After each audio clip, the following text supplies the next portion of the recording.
and a warm welcome to our webinar on Finance Organisational Models that Deliver. I'd like to wish you good morning, good afternoon or good evening wherever you might be joining us from in the world today. I hope you're all healthy and safe and in the mood to learn about designing and deploying organisational structure, competencies and behaviours for finance. By now you should all see slides on the screen and my video. My name is Jennifer Loughridge and I'm the Principal Consultant from Loughridge Transformations. So here's the burning question that we'll be looking at today. Does your organisation respond to the needs of internal and external customers? Well, in this webinar, you will learn how to determine fit-for-purpose roles, jobs and an organisational structure, why competency and behaviour requirements are critical, and how to get the benefits from people, process and technology. Okay, so we expect we've got folks from the Americas, Europe, Africa, the Middle East and Asia on the line today. And it's always fascinating to get a feel for the diversity of participants in our webinars. So we now have the first interactive part of today's session. We'd really like to know from where you're joining us. So please go to menti.com and type in the code 96932125. Hans and I are in the Netherlands. Woon-Hui is joining us from the UK today. Loughridge Transformations is based between the UK and the Netherlands, and our consultants live in various countries. We have clients globally. And a few more coming. So let's have a look at what we're going to cover today. In a moment, we'll introduce ourselves a bit more. Then we'll look at why responding to customer needs is so important. We'll take you through our step-by-step approach, and then we'll wrap up and move to the Q&A. Both speakers today are from Loughridge Transformations. We're a boutique consulting firm and we specialise in delivering functional improvements and transformation that positively impact the bottom line as well as organisational culture. As I said, my name's Jennifer Loughridge and I'm the Principal Consultant at Loughridge Transformations. I'm a finance professional by background and I specialise in finance transformation and continuous improvement, and that's where I've spent my energy in the last few years of my career. Woon-Hui is a senior consultant at Loughridge Transformations, and we've had fun working together for many years. We've enjoyed working on both large and smaller scale programmes. Given her extensive transformation programme management experience, she keeps the rest of us right on all project and programme management topics. And as it happens, I first got to know Woon-Hui when I hired her to be my programme management officer for a large-scale global organisational transformation. So it's a topic that we both know inside out and back to front, and we've experienced it all together. We've put our email details here, and we'd love you to get in touch if you have a question following the webinar or want to explore a topic further. Okay, so before we go any further, I'd like to set the scene to see where organisation, specifically structure, capability and culture, fit into overall transformation. We're now looking at the Loughridge Transformations 4 elements of transformation model. You can see that it starts with process and data, and we've already held webinars in these areas, so I've included the links to the recordings in case anyone's joining us for the first time today.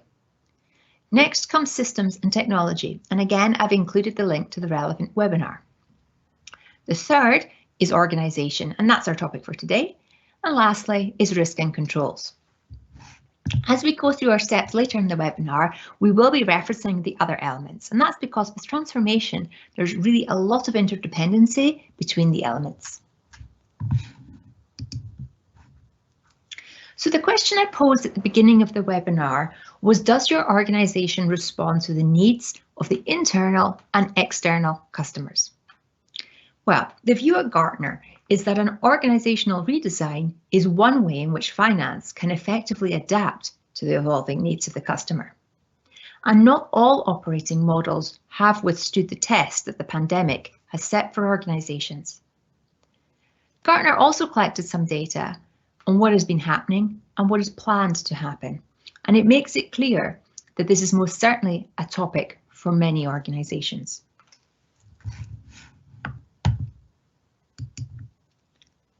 So now I'd like to hear from you a bit, and I'm going to do a quick poll again. So in your view, what reasons might there be for pursuing organisational transformation? So to rank your answers, if you can go again to menti.com and enter the following code, that's 96932125. And let's see what kind of responses you all can give us.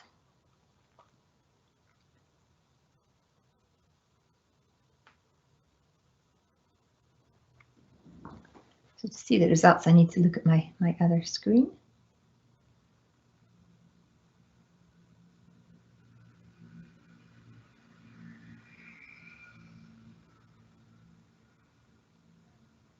Let's just wait a moment because I can see very few people have answered so far. Okay.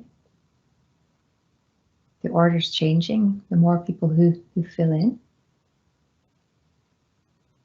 All right, so let's see what we have here. Reduced process inefficiency is coming out highest at the moment, and then reduced cost, and then improve customer alignment. Oh, customer alignment is growing.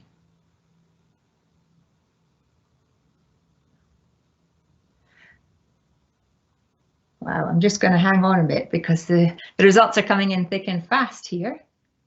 And the order changes.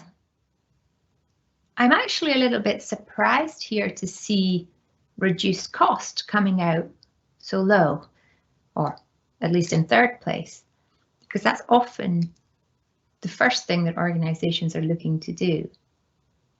And we do actually have the results also from Gartner. So let's have a look at them and we'll come back to our results in just a second. So when Gartner asked their cohort, these were the reasons that came back. And there you see indeed that reduced costs very high, followed by process inefficiency. And interestingly, I found at least, and this is very recent data, by the way, I found it interesting that customer alignment was so low. That really did surprise me. So let's just go back to our results for a moment and see what we've got there. Yeah, it seems to have stabilized more or less at that. It does interest me also, I must say, that merger or acquisition and expansion into new market come quite so low, because often if you're expanding, whether that's growth in current market or expansion to new market, these extensions to your organization often trigger a redesign. So lots, yeah, interesting things coming out of that one. So let's crack on. Right, so before we look into how we go about designing and deploying an organization, let's make sure that we all have a basic understanding of the types of organizational structures. And we have a short video here, so let's start with that. Every organization has an org chart, but did you know there are lots of different types of org charts? Let's take a look at the 7.5 most common. A functional org chart has common departments that are organized by separating each area and managing them independent of others. A product and geographical org chart divide the company by a specific product line or geography and are operated as if they were separate companies. A hierarchical org chart has a distinct chain of vertical command with definite structure, ranks, and tends to have high levels of bureaucracy. A flat org chart displays a small number of levels and a broad span of management at each level. The goal is to give each employee equal footing. With holacracy, employees are organized around work, projects, and objectives, rather than departments. Decisions are made from anywhere by anyone. In a matrix org chart, teams are created by bringing people together from different areas of the business to work on a specific project. Employees will report to the project leader and their department manager. Tribes and squads is a subset of the matrix structure. Tribes are a collection of groups, called squads, that work in a related area with one common leader. Each squad has one focus and all the resources necessary to accomplish their goal.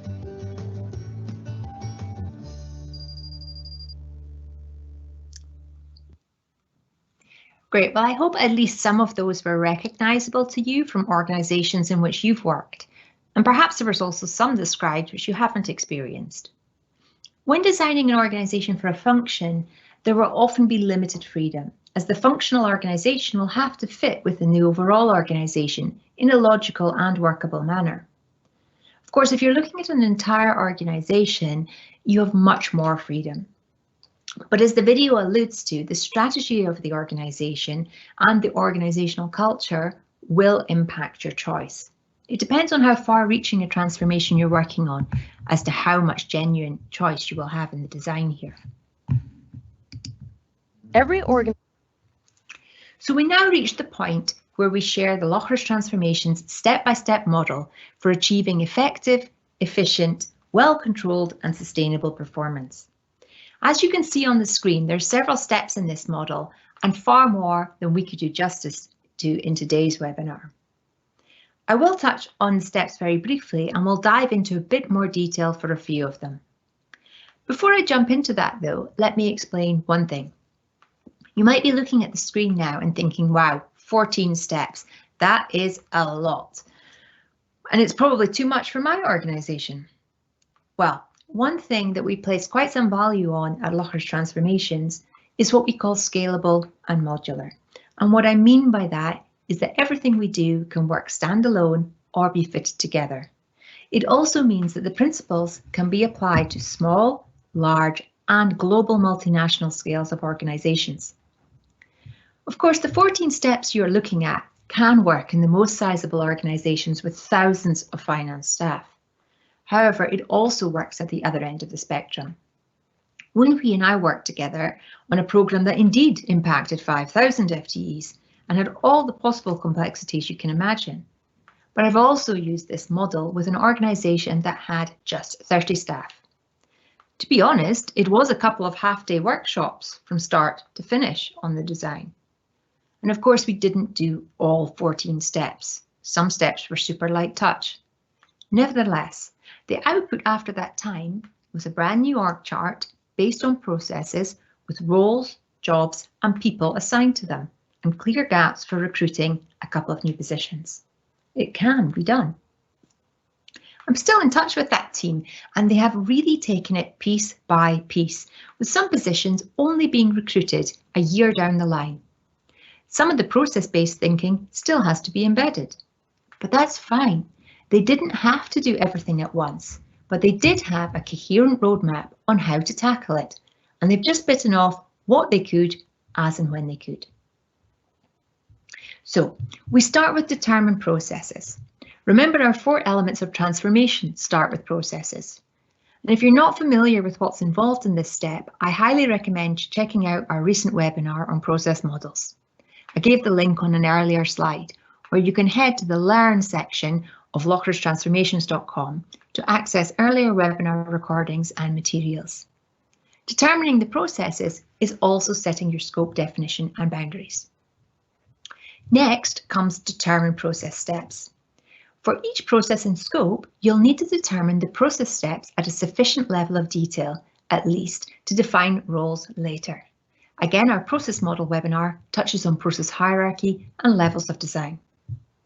Number 3 is determine automation. This is mainly about understanding which steps will be executed by a machine and which by a human. Here you want to ensure you've fully exploited the functionality of the existing or new technology that's in place. Again, our webinar on the essential ladder of implementation can help you here. The 4th is assess process risk and design controls. This is a topic in its own right, so we'll not delve into it here. However, it is an important topic and we have scheduled this for a later webinar this year. 5th is design process roles. We'll explore this a bit more, so we'll come on to that in a minute. Number 6, determine location. We'll also talk about in a minute. 7, map roles to jobs. We'll cover in more detail too.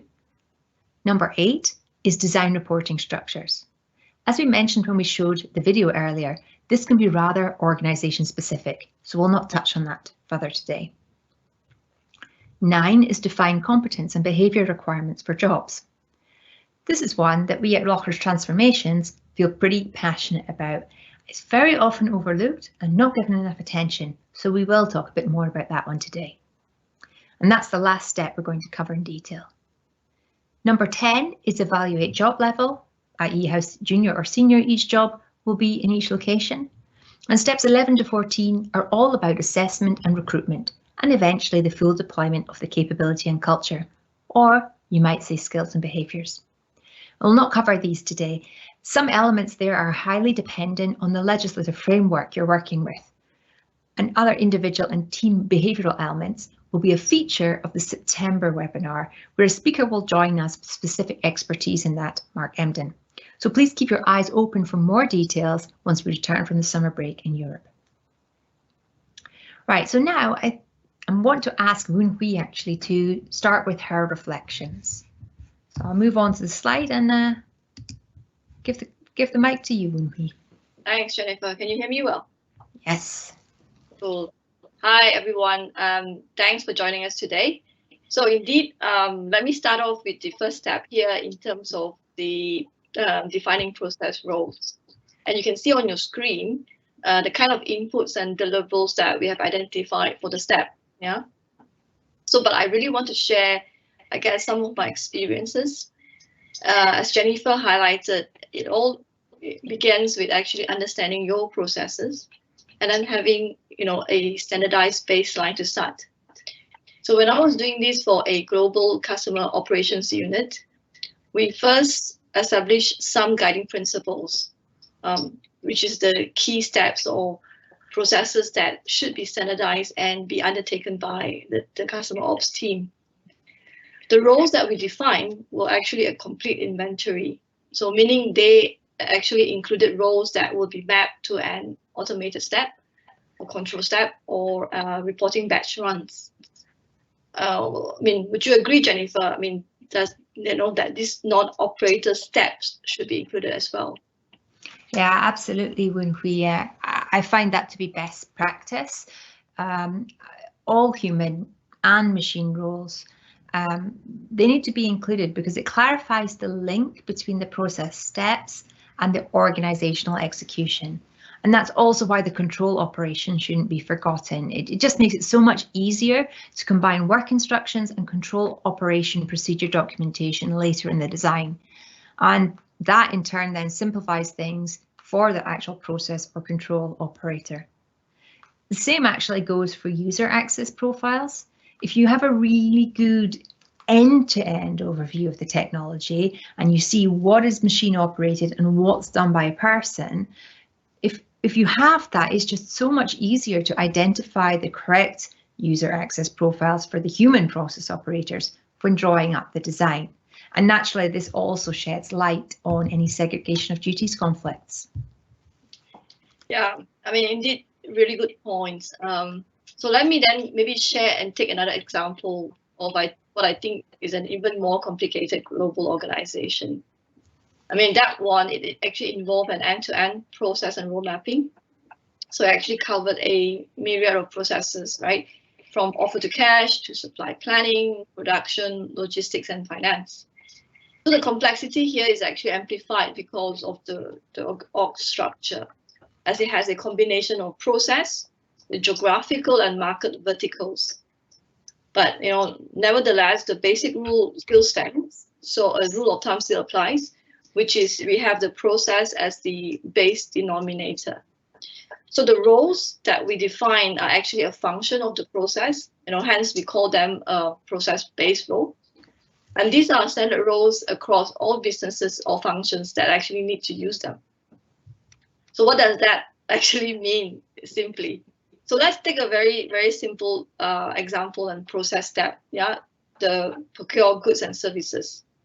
Now, this step will actually apply to different business units or functions across an organization because each team will actually need to buy products or services for their use, right? So therefore, there should be a standard role mapped to this step. And then this role will then sit in what we call the procure to pay process, the procurement process area. And then anyone who actually needs to do buying, i.e. purchasing, anywhere in the organization will actually have this role assigned to them. So in a summary, at this stage, I guess all we need to ensure is that we have the right roles defined for each of the process steps. And this is really crucial because, it will actually impact the assignment of security access, for example, and training, among other things. Well, now, Jennifer, I just want to see, from your end, can you share your experience as well? Yeah, so Woon-Hui, with what you've said there, you've definitely touched on many parts, many of the critical parts, in fact, of this step with your experiences, and maybe let me add a bit more from a slightly different perspective, and maybe Woon-Hui, you'll actually recall some of what I'm going to share because it stems from the time where we worked together. So in that program, we also benefited from an organisational design lead, numerous process design leads, and design leads for data, technology, and controls, each with teams and a whole other group of folks working on deployment. So you understand something of the scale we were working on then. So what I wanted to reflect on is, what does this mean when you're looking at activities in the organisation that are non-transactional and both routine and non-routine?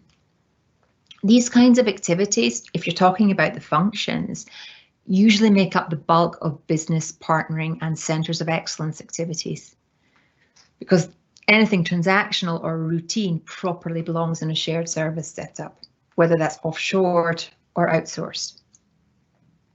And so in these kind of business partnering space, the process design is often far, far less detailed. And as a result, people often steer away from even fully including it in the scope.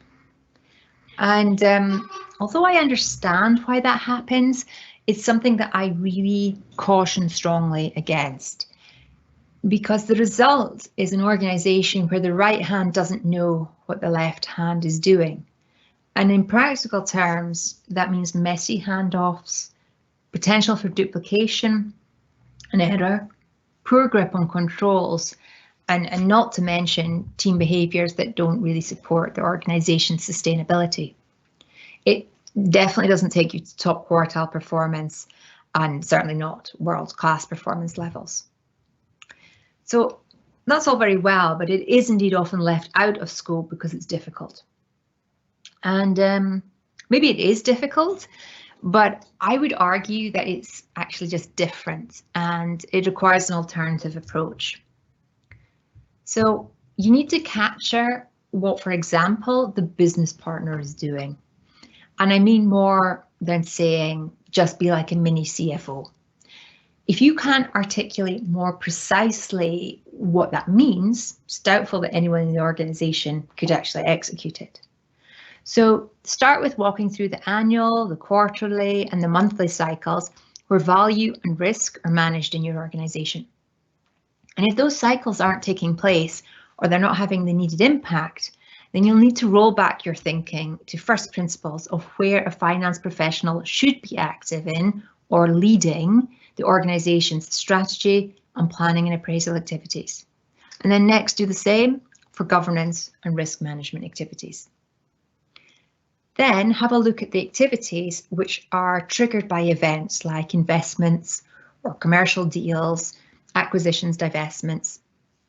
Or if I'm thinking of some current examples, things like supply chain pressures in energy, raw materials, whatever. Finally, then think about how the balance sheet and cash are managed.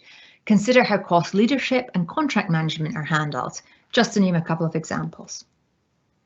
So I found that the articulating of all of this, it didn't only support better assessment and recruitment of the eventual jobs, but suddenly there was more transparency, much more transparency of the handoffs and who really needed, if anybody, system access. We had a much more honest discussion about the control execution and ownership, especially those that were spanning business proximate and shared service locations. The amount of staff that was just no longer in a grey area, it allowed us to gain a lot in terms of efficiency and effectiveness, and it error-proofed a lot of the design, and we avoided, therefore, some of the classic pitfalls. And the guiding principles, Woon-Hui, that you mentioned, they get a much greater chance of making it into actual practice. So will you get it absolutely perfect in the first run of design? Probably not, but you will get there through iteration, and the quality and sustainability of the design is so much better. All right, so that's us on defined process roles. Woon-Hui, do you want to take us to the next step? Yes, I can. Great. Thanks, Jennifer. So let me try that. So now that you have defined the role, yeah. The next step is actually determining the location. So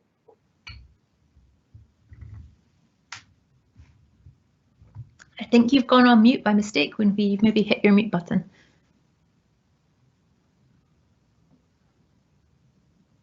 Hi, can you hear me now? There, you're back now. So you had just told us that you were starting to think about determine location. Exactly. So, yeah. All right, cool. So let me start again then. So yeah, so for this step, I guess, there is actually quite a number of considerations, So one main driver is the synergy play in terms of cost, in terms of efficiency, and also resource availability. So when you look at potential consolidation or centralization. So that's where we might start talking about the offshoring approach to a shared service location or centers of excellence for the finance back office, for IT or customer support, just to name a few examples here. Now, if I may use the same customer support example that I was referring to earlier, so let me just share what we were doing then. At that time, we actually offshore almost all the customer support activities from different locations around the world to just a couple of what we call the super centers. Yeah. So, and how do we determine where these super centers would be? So there were obviously both external and internal factors. Externally, we actually needed to consider obviously the customer experience, but because this is a customer service after all. And that means we need to be able to understand the requirement, the ability of the center to communicate with a big, diverse group of customers. So language ability is obviously one significant consideration for us. And then potential locations need to have a good pool of talent to meet this requirement. And then internally, we are mainly guided by efficiency. Yeah. So what we do is we look at the needs and the practicality of the end-to-end process, and then we determine what we call the co-location policy.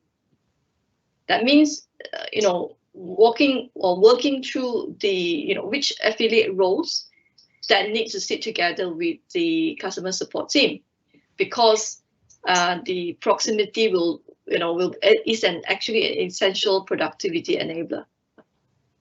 So in this case, one of the mandatory co-located role that we identified is what we term as delivery coordinator. So the ones that manage the logistics and whatnot. And this role or job actually needs to have very close communication with the customer support team. Yeah.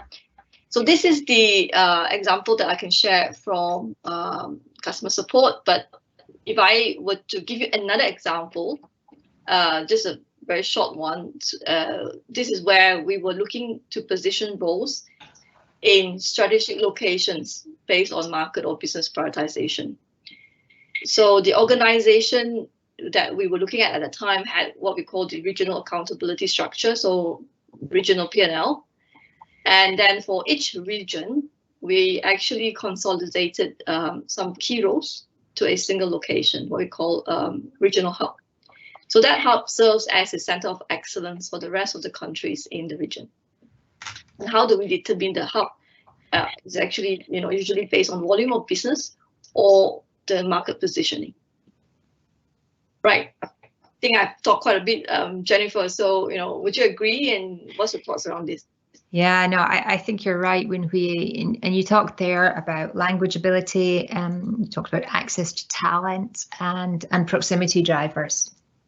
And if I were to think what else comes to mind from programs I've worked on are things like follow the sun activities. And by that, I mean certain processes which you don't want to accommodate any downtime. So downtime is going home, spending time with family, sleeping. So a follow the sun schedule is usually configured as 3 8-hour shifts in different parts of the world. And think about starting in Asia, passing the baton to Europe, and then passing it to the Americas, who then return it to Asia. And huge organizations can gain quite some time in, for example, the closing process by taking advantage of that sort of arrangement. It does require process discipline and attention to collaborative behaviours, but I've seen it work really well. And at its simplest, you can shave 2/3 of the waiting time out of a process while having no one work overtime, even at the peak of month-end close. And that has to be appealing to any finance professional who's ever burned the midnight oil during closing. The other thing you might have to think about is backup locations for business continuity reasons. So think about what you would do if a natural disaster like a typhoon hits one of the shared service centres. Anything that causes people across an entire location to stay home and maybe lose internet connectivity, or God forbid something worse. Sometimes there's also trade-offs to be made when you're working across time zones. So you still need enough overlap in working hours between business proximate and shared service team members to make it work properly. And sometimes that can be addressed by shift patterns, and maybe that's only needed during the critical month-end schedule. But alternatively, it can drive which centre works with which location, or if you only have one shared service location, where it is vis-a-vis the business locations. And as a result of the pandemic, perhaps because trends were anyway developing that way, we also need to think about hybrid and remote working. And that's a particular debate if we're thinking about the location of talent and the location of centres of excellence and affiliate roles like you mentioned a moment ago, Woon-Hui. So in the end, it really does come down to organisational culture and how much or how little physical proximity is tolerated versus efficiency and access to talent. These topics are still under development for most organisations as the world evolves through the pandemic and some new norms are established. And I think it's all about customer needs. I mean, back in 2019, I would have found it odd to call an organisation's customer service and not be connected to a call centre. But in the last couple of years, I've often been connected to somebody who's clearly working at home. And you know what? That's never annoyed me. Instead of all the terrible background noise, which can make it hard for you to make out what the person's saying, you get a person who's in a quiet place, who's focusing on you, and is not distracted by what's going on around them. So customers' expectations and needs are no doubt evolving. Whatever an organisation actually decides on, though, it will require something different from the teams involved and impacted.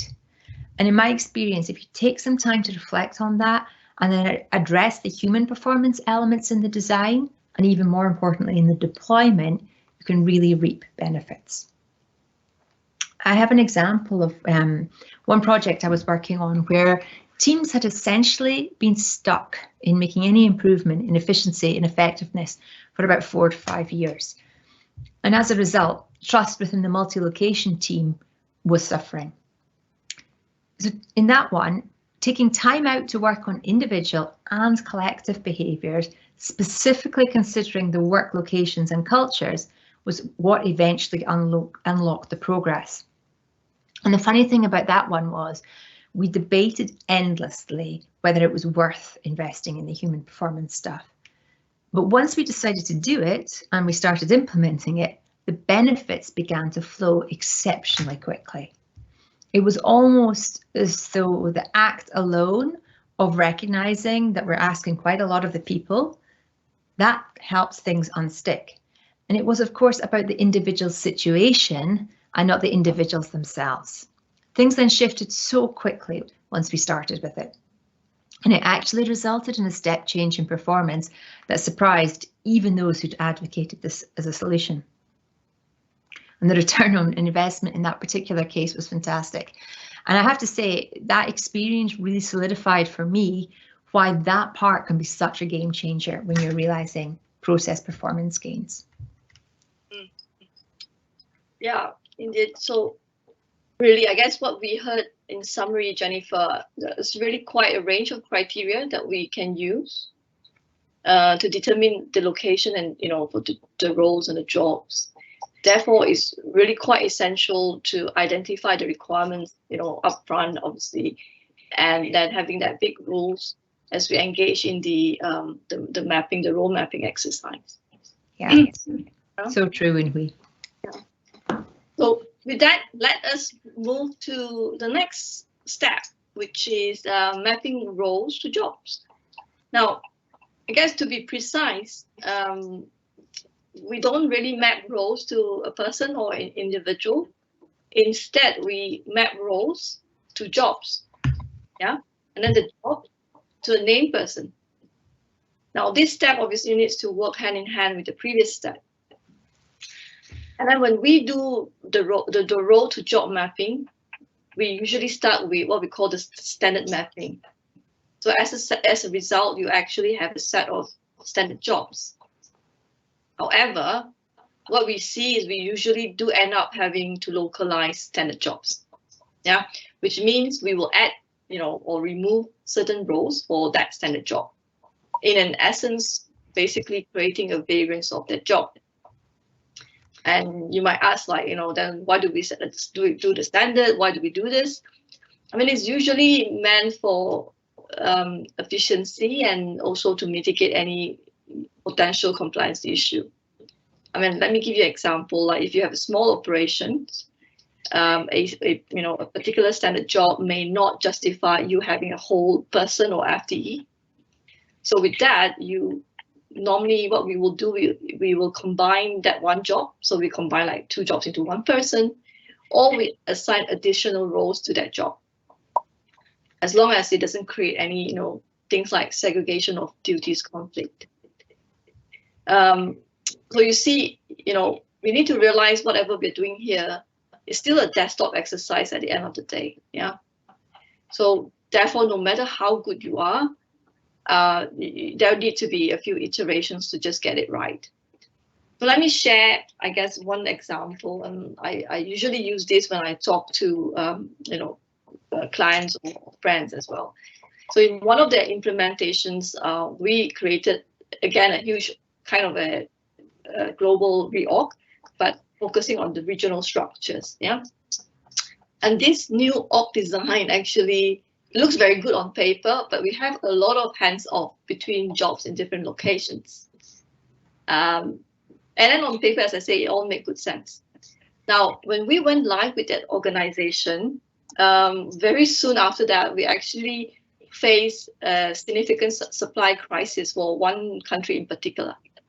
So at first, there was a lot of blaming, I guess, going on, and then we thought it was the problem with the production team, with the supply allocation. But then we soon realized, in reality, it was because there was just too many hands-off in the planning process.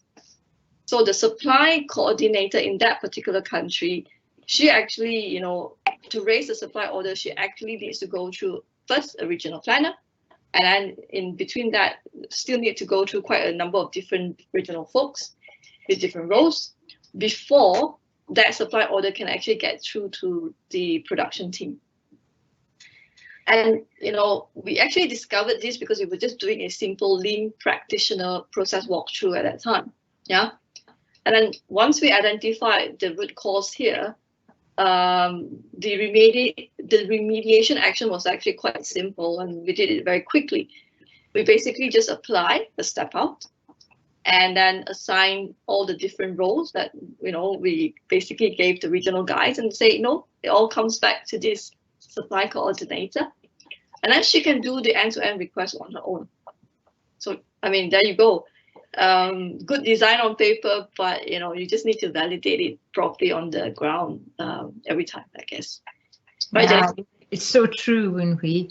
And in my view, it's also about expertise in the application. So in my experience, I've found that this part is best done when the design authority has a really good understanding of the organisational drivers and the real content of the roles and the standard jobs. And I've seen others try to use the organisation's metrics, things like turnover, capital employed, and so on. But frankly, I don't really subscribe to that approach. I don't think it's a substitute for having a proper grasp of the business and the function. For me, it's overly scientific, and people can get really very tied up trying to explain the rationale, and I just don't find that very good use of time. So I'd much rather apply skill, expertise, and a good collaborative approach together with the impacted organisations when you're moving from design to deployment. Of course, you still need to understand the scale of the operations, but if you understand the complexity or the lack of complexity together with a really thorough discussion around the fiscal and legal restrictions, I find that to be a lot more valuable. Okay, so the last step I'd like to pay some attention to is define competence and behaviour requirements for jobs. And I wanted to include this one today because it's one that I just feel so strongly about, and it doesn't always get the attention that it should. But to keep this short and sweet, if you're transforming an organisation, it's highly likely that jobs will change materially. Some jobs will cease to exist, new ones will come in. And on top of that, the location may also have changed. So bottom line, you could see many changes in people and jobs. So it's a given that there's also going to be changes in the skills and the behaviours needed. And if you're not clear on the new skills and behaviours, how on earth will you know if the individuals who've been appointed to the positions are ready to be successful? I think it is just 100% key to your change's efficiency, effectiveness and sustainability. Bottom line, it's what makes it work or not. As we've been going through the other steps, skills and behaviours, we've mentioned them several times. So hopefully you know what I mean by now, and you'll have recognised some of the practical examples that we've shared.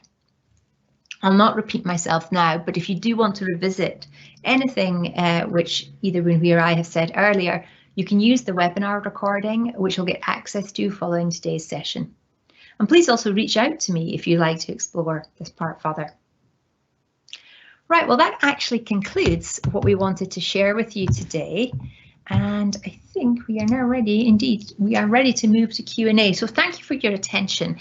I hope some of that has sparked some thoughts here and there, and you've got some questions for us. Yeah. So while we wait for our guests to maybe start typing the questions, just want to share, Jennifer, earlier, I think indeed the mentor seems to have a bit of a lag.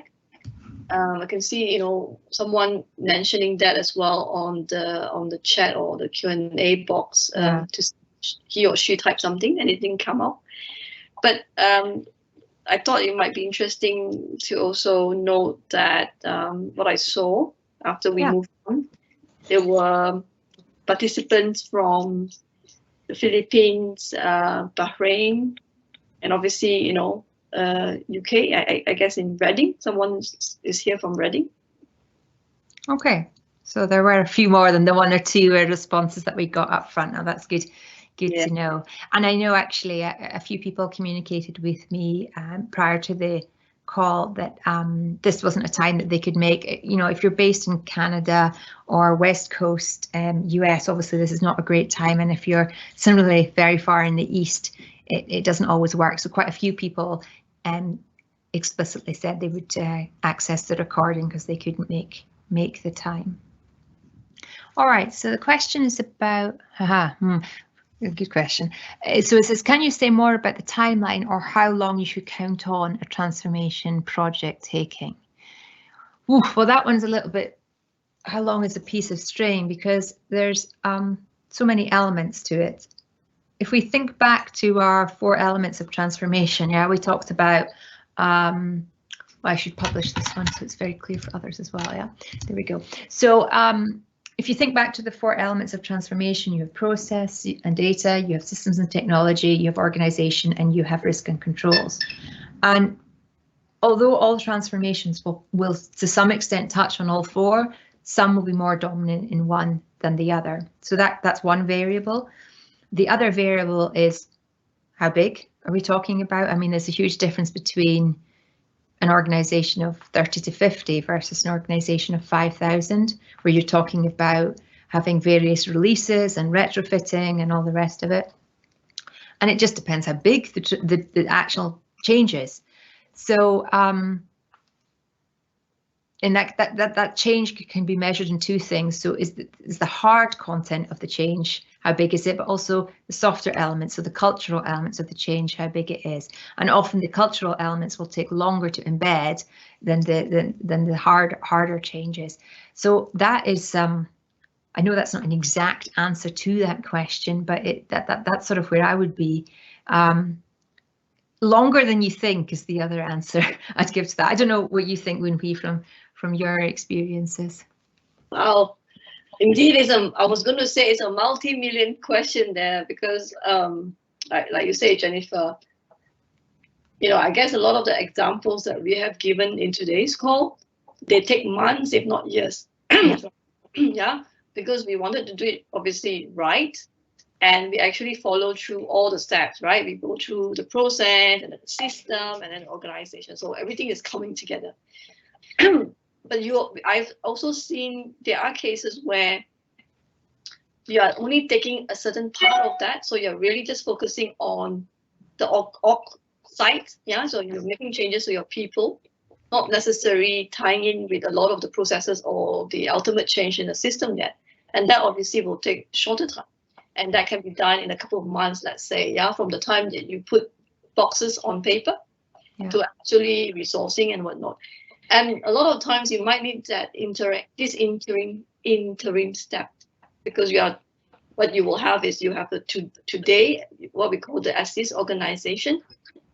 You can't move, so quickly to your to-be that you like, your ideal organization, and you could see yourself going through a few iterations, as we said, and then you have a phase 1, phase 2 interim in the next couple of months, and then the next couple of months until you slowly reach your the stage gate of your final V. Yeah, and I would give one caveat to that, which is what is the employment law in the location or locations that you're working in, because sometimes there are requirements to consult with unions or with staff councils, and there are given timelines that you need to work to in terms of sharing design with the employee community and so on. So it really depends what the changes are, and sometimes that can be almost nothing, and then sometimes it can be quite a bit. So it just depends where you are in the world. All right, I see we have another question coming in, which says that everything sounds very much SAP related. Is that true? And would it work the same with other systems? So no, it's not true. Not SAP related at all, although I know Woon-Hui has worked quite a bit with various SAP systems, and Hans, our moderator, has also lots of SAP experience under his belt.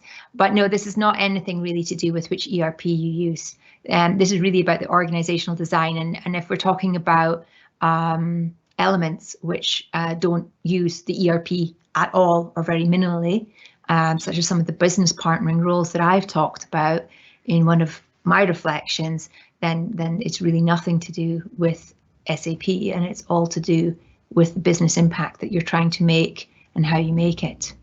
So not SAP specific is my strong opinion there, but Woon-Hui, you're a wee bit more onto some of the technical stuff than me, so I don't know if you would concur with that. Oh, definitely. I guess you're right. I mean, I think a number of us are have done quite a bit of SAP projects. Whatever we have shared today, and a lot of the examples that I've shared as well, is actually beyond SAP. And that was what makes it actually more interesting as well. Because I think if you go strictly with SAP or some of these, bigger system implementation, they do have quite a bit of a framework that you follow, and then you map your roles that you need. The challenge is really when you don't have that, and then you've got to really start from scratch in a way, and that's the one that's the challenging one, I would say. Yeah, no, I agree. All right, I think maybe we need to move to wrap up. I see we've just got just over five minutes left on our call. So thank you for those questions. Took us a little while to get going with them, but they were good questions when they came. So we hope you've enjoyed what we've had to say today and enjoyed the time with us. We've certainly enjoyed it, and we'd love to stay in touch. So if we're not already connected on LinkedIn, please do send us a connection request. And you can also follow Loughridge Transformations on LinkedIn. That way you'll stay up to date with our blogs, the webinars that we have, and other content that we share. Our next webinar is scheduled for the 16th of June. And that is on leading through change. So I'll be joined on the 16th by a guest speaker, Tessa van Westerinen, and she's an expert in organisational development and effectiveness. So you can register for that session at loughridgetransformations.com. And I can promise you a very lively and fun session, as she always brings a lot of energy and passion to her work. If you'd like to send us an email, you can do that. Our links are there. And we've also included links to our meeting scheduling tool. And don't hesitate if you'd like to schedule some time with us. If there's anything we've said today that's piqued your interest and you'd like to explore it a little bit further. We're happy to talk about various things. So today we've discussed some of our steps in organisational design and deployment. But if you want to learn more about our methodologies and our working methods, for example, if you're considering an organisational redesign or a complete transformation, or you've got one which you feel hasn't given you the return that you were expecting, perhaps we can talk about where we could work with you and bring our expertise to bear. Maybe you're considering introducing or deepening a shared service model or outsourcing services to a third-party provider. Alternatively, you might be looking to review effectiveness and efficiency of your existing onshore organisation. If you want to access experience, it might be worth knowing that we gained our shared service knowledge in a situation which is one of the world's most sizable shared service model setups, and it covered 6 global shared service centres across all continents. Consequently, we can offer in-depth analysis on any existing model you may have and provide recommendations for improvement based on the tried and tested solutions that we have that ensure that your organisation maximises the benefits from the model. And our expertise covers the migration methodology, optimization of activity penetration, and the integration of on and offshore teams, considering, of course, the effectiveness of the structure, the skills and behaviours like we've been talking about today.